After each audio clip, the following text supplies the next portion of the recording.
ओम नमस्ते प्यारे ग्रामवासियों, माता बहन भाई बंधुओं।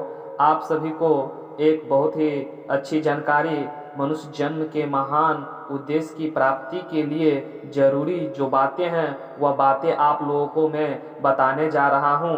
हम सभी जानते हैं कि हम लोगों को जो अच्छी संस्कार जो अच्छी पद्धति होनी चाहिए यह हमारे समाज में हम लोगों से छुपाया गया है।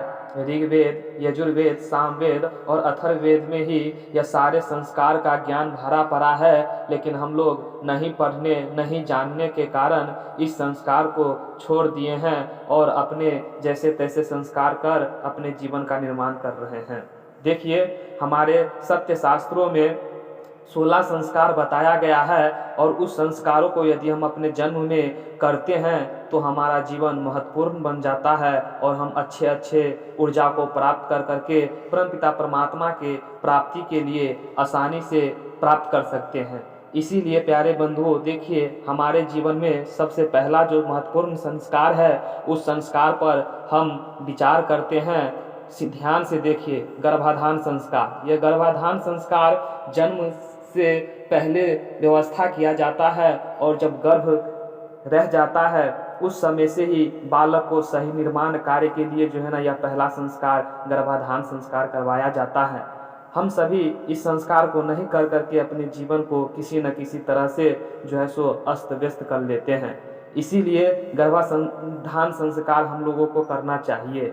परमपिता परमात्मा की कृपा से जब गर्भ में हम यह संस्कार करवाते हैं, हवन पूजा आदि सत्य कर्मों को कर करके जब अपने परिवार में यह संस्कार करवाते हैं तो हमारा बच्चा जो भी हो, संतान पुत्र या पुत्री, यह बहुत ही सुंदर, यशस्वी, तेजस्वी और बुद्धिमान बनता है। यह संस्कार सभी ब्राह्मणों वर्ग के लोगों में किया जाता है। दूसरा संस्कार है पुंसवन संस्कार। यह गर्भ जब हो रह जाता है उसके बाद यह संस्कार जो है ना किया जाता है कि बच्चे को सुरक्षा प्रदान हो, उसे किसी प्रकार का कोई दिक्कत न हो गर्भ में, और यह गर्भ का जो है ना सुरक्षा रहे, इसीलिए यह पुंसवन संस्कार किया जाता है। यह संस्कार जो है ना गर्भ में 2-3 महीना के बाद किया जाता है। तीसरा है सीमंतोन्नयन संस्कार। यह संस्कार बहुत ही महत्वपूर्ण है। जब बच्चे की बुद्धि बढ़ रहा होता है 8वें या 9वें महीना में यह संस्कार किया जाता है, उसको बुद्धि के विस्तार के लिए जो है ना यह संस्कार किया जाता है।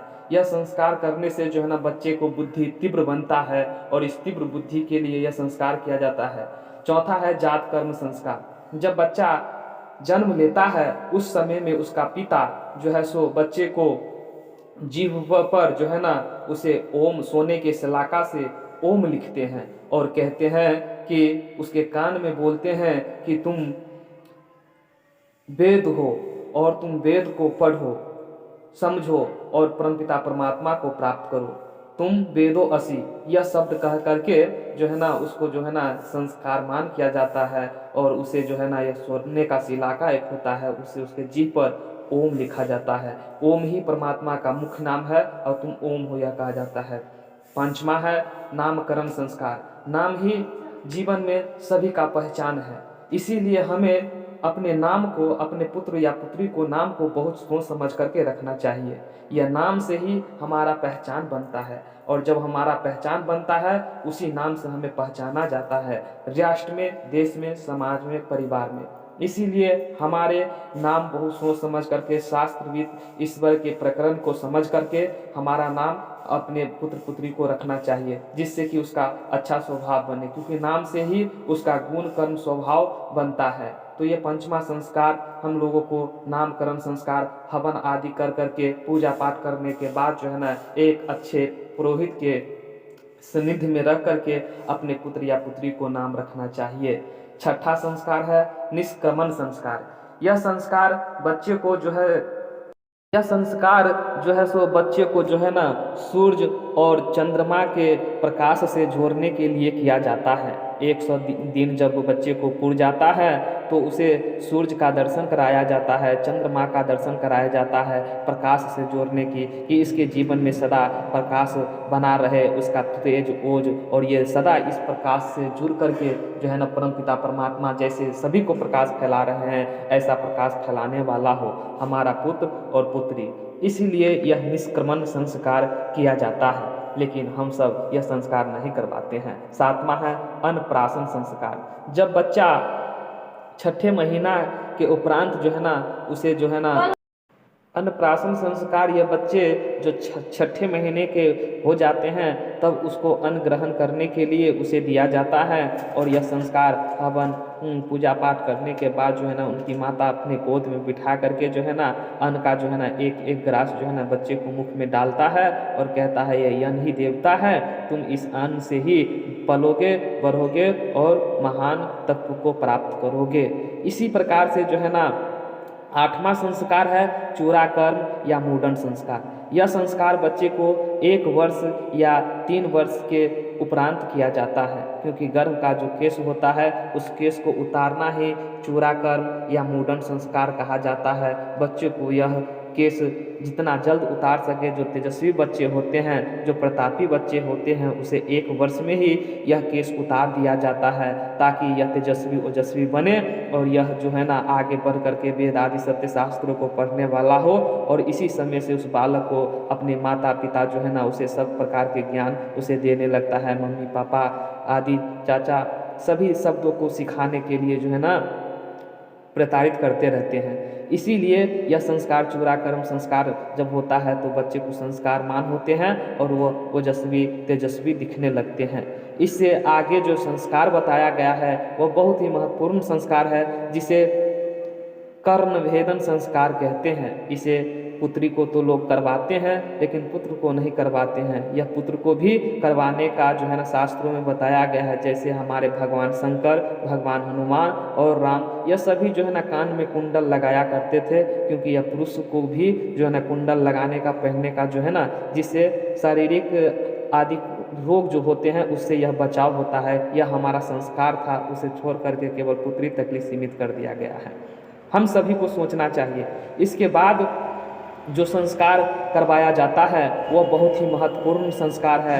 यह ब्राह्मण वर्ग में ही करवाया जाता है, जिसे उपनयन संस्कार कहते हैं, और छोटे वर्ग के जितने भी लोग हैं उसे नहीं करते हैं। यह उपनयन संस्कार, जिसे जनेऊ संस्कार कहते हैं, यह जनेऊ संस्कार होने के बाद ही बच्चे में वह 8 वर्ष की अवस्था जब हो जाता है तो इसे 8 या 12 या 24 वर्ष तक में जो है ना संस्कार सभी को जो है ना जनेऊ संस्कार कर देना चाहिए, क्योंकि यह संस्कार करने से जो है ना अपने ऋण का बोध होता है, उस परम पिता परमात्मा का बोध होता है, माता पिता का ध्यान रखने का बोध रहता है और समाज कल्याण के लिए जो है ना ऋषि ऋण के लिए जो है ना उसका बोध होता है। 11वां है वेदा आरंभ संस्कार। जब बच्चा जनेऊ संस्कार कर लेते हैं तो उसे गुरुकुल में भेजा जाता है ताकि अब वेद पाठ पढ़े और समाज में, शास्त्र में, ब्रह्मांड में जितने भी ज्ञान विज्ञान है वह वेद आदि सत्य शास्त्रों में जो है ना बताया गया है।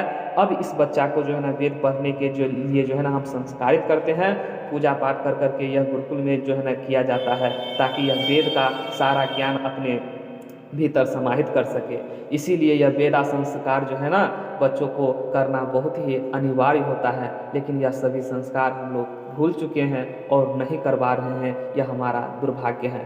तीसरा है 12वां है समावर्तन संस्कार। यह संस्कार जब वेद आदि सत्य शास्त्रों को, दर्शन उपनिषद व्याकरण आदि सब पुस्तकें पढ़ करके विद्वान हो जाते हैं बालक, तब जो है ना समाप्त का समय आता है तो उसे समावर्तन संस्कार किया जाता है, क्योंकि अब इसने वेद आदि सत्य शास्त्रों को, ज्ञान का जो है ना अब जान लिया है, अब इसे प्रयोग करना है। इसीलिए अब इसे अब संसार में रख दिया जाता है और संसार में जितने भी ज्ञान विज्ञान है उसे पढ़ा है।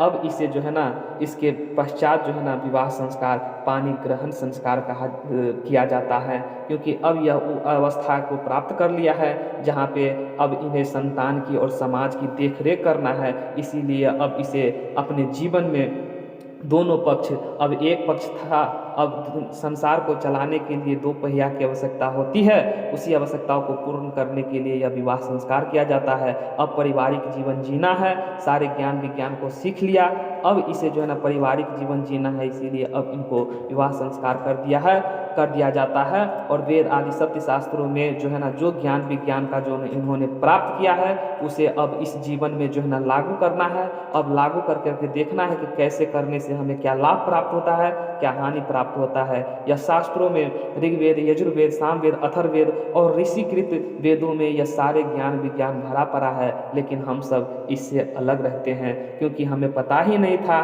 कि हमारे जो संस्कार हैं कैसे करना चाहिए। इसमें आप लोगों को जितना हो सका बताने का मैं प्रयास किया हूँ।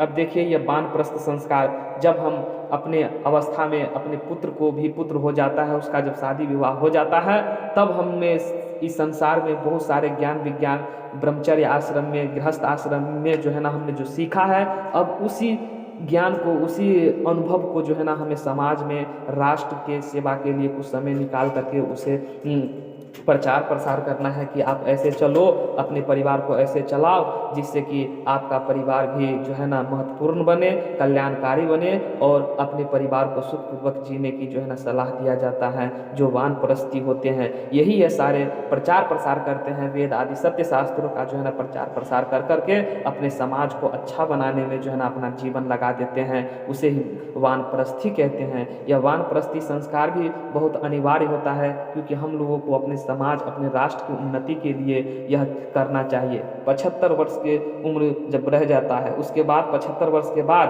अपने जीवन में परमपिता परमात्मा के अनुकंपा से अब समाज में हम सारा काम कर लिए तो 15वां संस्कार यह जो होता है संन्यास संस्कार होता है। और सन्यासी जब हो जाते हैं तो हमें यह संसार के सारे कर्मों को कर लिया है, अब हमें करने योग्य कोई कर्म नहीं है, अब हम परमपिता परमात्मा में अपने ध्यान को लगा देते हैं।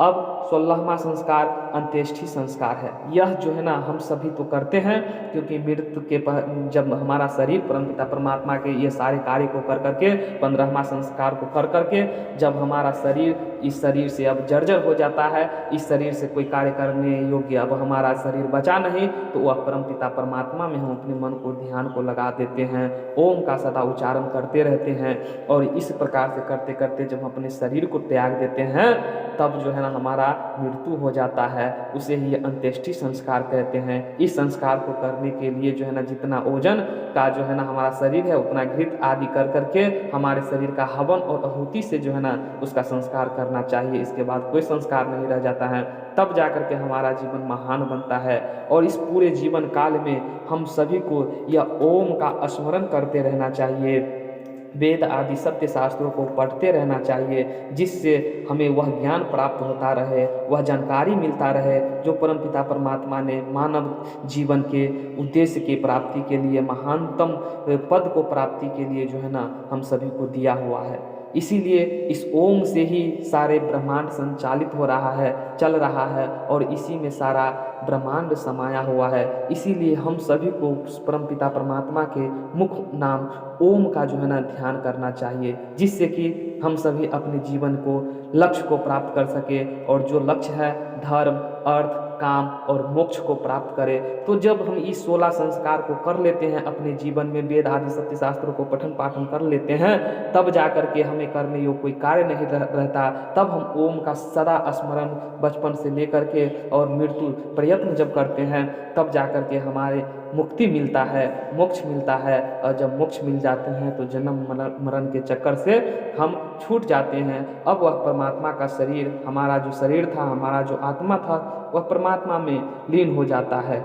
हम सभी को इस प्रकार से जब अपने जीवन को बना लेते हैं तो हमारा जीवन महत्वपूर्ण हो जाता है, यशस्वी तेजस्वी हो जाता है। और इस जीवन में जो हमारे पुत्र पुत्री होता है, जब इस प्रकार से हमारा जीवन बन जाता है तो हमारे संस्कार को देख करके वह भी संस्कारित होता है, क्योंकि हमारा ही बीज जो होता है वह हम जिस प्रकार से चलते हैं उसी प्रकार से हमारा संतान चलता है, हमारा समाज चलता है, हमारा राष्ट्र चलता है। यह बहुत ही महत्वपूर्ण ज्ञान विज्ञान हमारे सत्य शास्त्रों में ऋषियों ने बता दिया है, सारे जीवन के अनुभवों को बता दिया है। फिर भी हम लोग नहीं पढ़ने के कारण, नहीं समझने के कारण उस ज्ञान से इतना दूर है कि हम सभी किसी न किसी रूप से अज्ञानता में फंस करके अपने जीवन को नष्ट और भ्रष्ट कर रहे हैं। यह हमारा दुर्भाग्य है। अपने सौभाग्य को प्राप्त करने के लिए हमें इस प्रकार से अपने ज्ञान विज्ञान और संस्कार को करना चाहिए और न जाने दुर्गुण से बचना चाहिए। यह जानकारी आप लोगों को कैसा लगा? हमें लगता है कि अगर अच्छा लगा हो तो चैनल को लाइक करें, सब्सक्राइब करें और कमेंट करें। अभी के लिए इतना ही। बहुत बहुत धन्यवाद।